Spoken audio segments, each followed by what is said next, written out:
Shares of Adobe rallying nearly 15.5% in the after hours, closer to $530 a share. That is on the heels of their Q2 results. So we'll get into exactly what is making shares pop in the after hours. We'll also see this one likely post a big green candle tomorrow. So we'll take a look at it from a technical perspective. You'll likely see Adobe once again head back into this uptrend. So we'll highlight some levels where I think you can come in here and be a buyer in shares of Adobe. Year to date, this one has seen some pain, down close to 23%. Over the past 6 months, down more than 26%. So you are closer to your 52-week lows with this, but in the after hours, as we said, closer to $530 a share, you are seeing a big recovery. With the shares of Adobe, this one had come down to a valuation sub 25 times in earnings multiple, and that is certainly, in my opinion, pretty cheap for Adobe. And largely a lot of those red days coming basically on the fears that AI will be disrupting this business model over at Adobe. The fact that AI, especially generative AI, is so good in order to convert those text to images, largely disrupting Adobe's core business model. But in my opinion, we've discussed this before on my last video covering Adobe.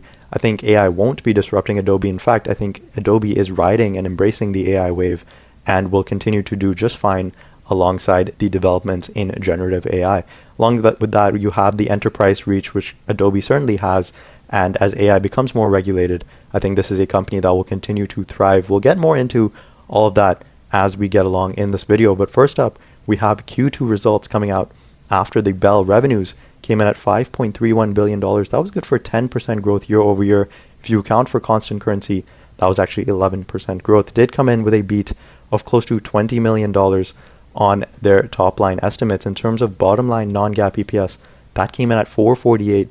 Estimates were lower by roughly 9 cents. So Adobe coming in with a double beat. Now we'll get more into their key metrics such as cash flows and remaining performance obligations along with a share buyback in just a little bit. But most importantly, we got Q3 outlook. That's for the current quarter we're in.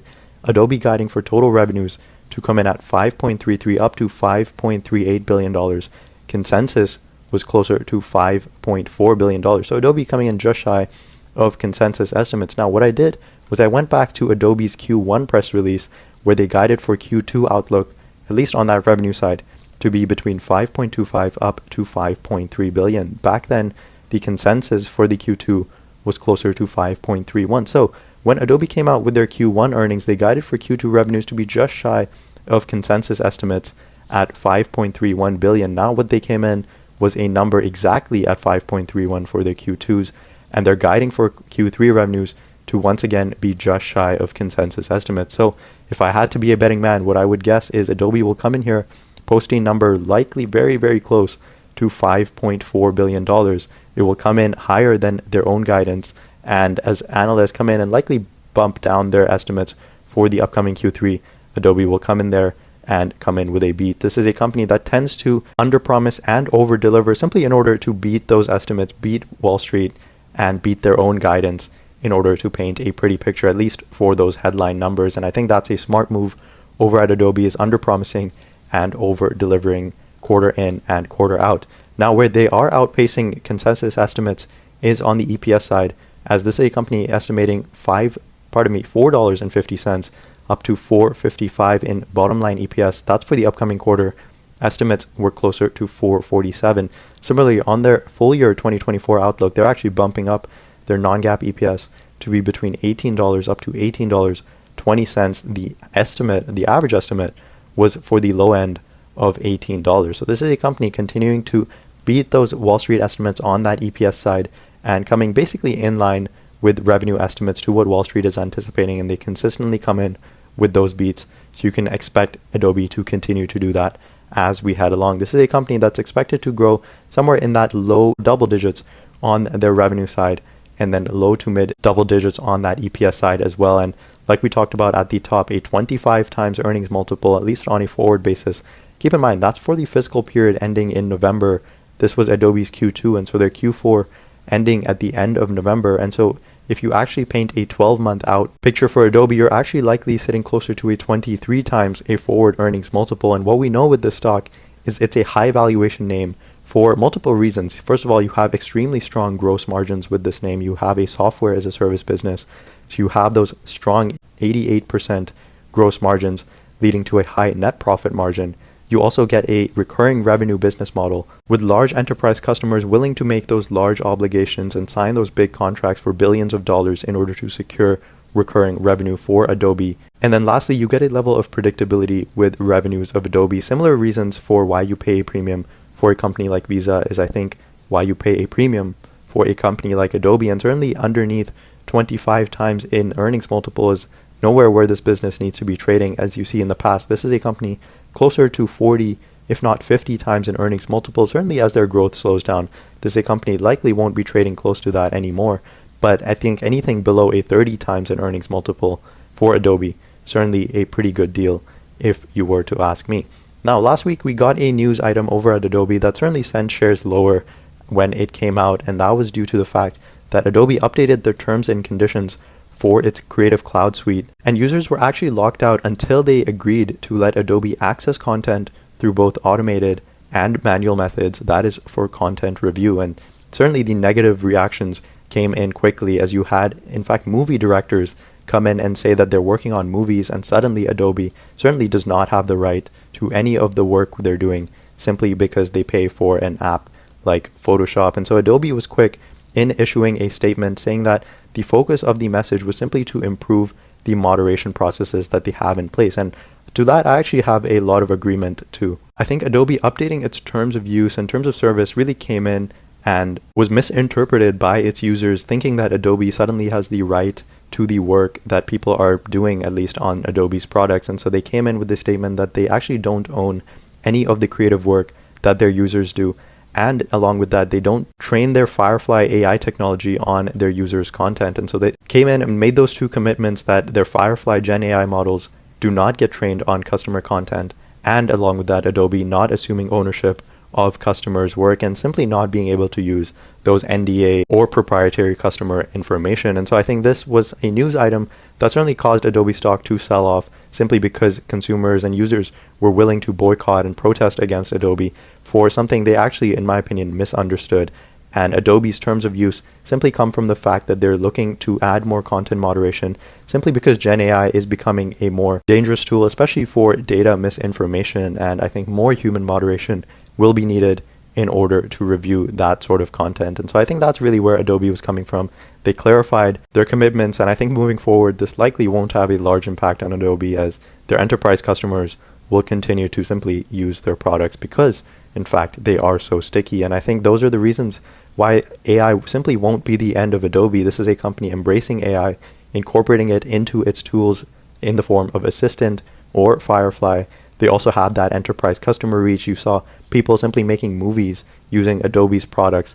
I think those enterprise customers simply aren't going to transition away to another software really anytime soon. As long as Adobe keeps up with the pace of innovation, pace of AI development, I think people will continue to stick around with Adobe's products. And then lastly, you saw as AI becomes more regulated, as there's becoming heightened fears with how generative AI is being used, I think Adobe is one of those companies that's actually using an IP-friendly approach when it comes to training their large language and AI models, and I think that will come down the road and pay off for this stock. Now, speaking of stock, this is a company that also announced a $25 billion buyback program, not in this quarter, but this was announced when their Q1 earnings came out. So keep in mind, this is a company with still a close to $25 billion buyback remaining for a market cap just north of $200 billion, and so that is through 2028. So expect this company to retire roughly 10% of their outstanding shares over the next 4 years. That's something to look forward to as an Adobe investor. Now, really, as we move along these earnings, nothing out of surprise, nothing out of ordinary. This is what you would expect from shares of Adobe. You saw total revenues come in at $5.3 billion. That was higher than last year by roughly 10%. Last year, we were closer to $4.8 billion. Now, what's more exciting is how well this business scales. Simply your cost of revenues expanding, call it $26 million, despite adding over $500 million on your top line revenues. And so those gross margins coming in at 88%, leading to gross profit of $4.7 billion off of $5.3 billion in revenues. That is just terrific margins. That's why you pay a premium for a business like this when you have those type of gross margins and that type of recurring revenue coming down your stream. Now, that isn't the whole story over at Adobe. You do have operating expenses, R&D ticking up just a little bit, just under $1 billion. Sales and marketing ticking up, call it $100 million, up to $1.4 billion. G&A actually staying roughly flat year over year.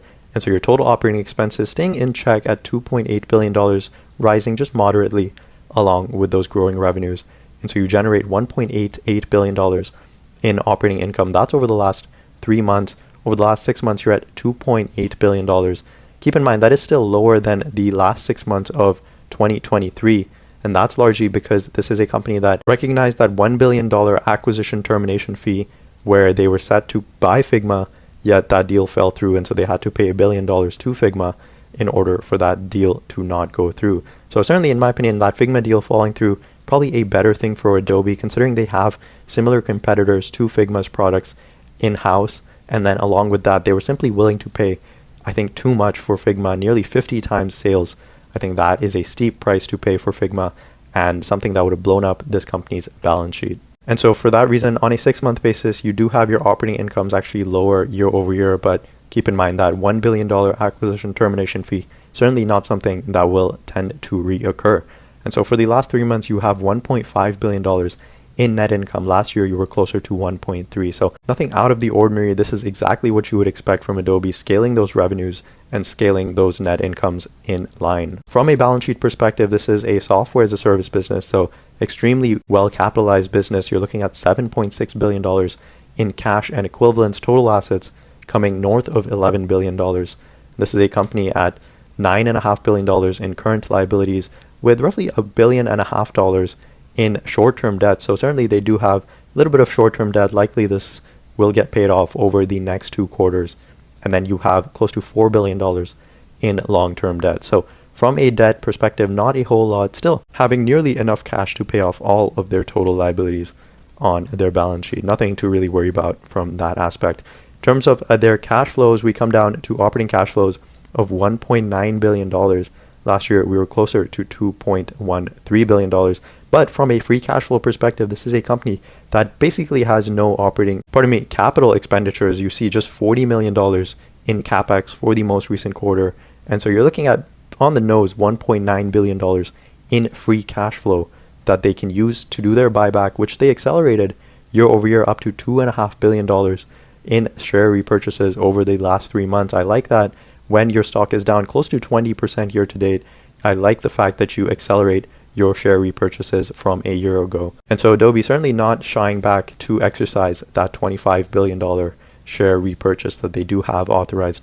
This is a company that did take out roughly $2 billion in debt in the most recent quarter. Not really sure what that's going to be used for. Maybe they're planning to do a small tuck-in acquisition that will likely have to go through regulators. Certainly can't do another $20 billion pitch to pick up a company like Figma, as that will swiftly get blocked and shut down by regulators really all across the globe. And so they did pick up a little bit of debt. I don't know what that's exactly going to be used for over at Adobe, simply because they do have enough cash to continue on that buyback and they do generate a fair amount of free cash flow. Moving on to the technicals, you once again have Adobe returning back into its uptrend, breaking through this trend line that we have for basically over the last 2 years, and once again heading back into that uptrend. And likely this one, in my opinion, isn't really breaking through, rather just returning back to where it should have been throughout. I think this large decline that you saw in shares of Adobe year to date, in my opinion, were on fears that were frankly overblown, simply because of the fact that AI was going to disrupt this business. I think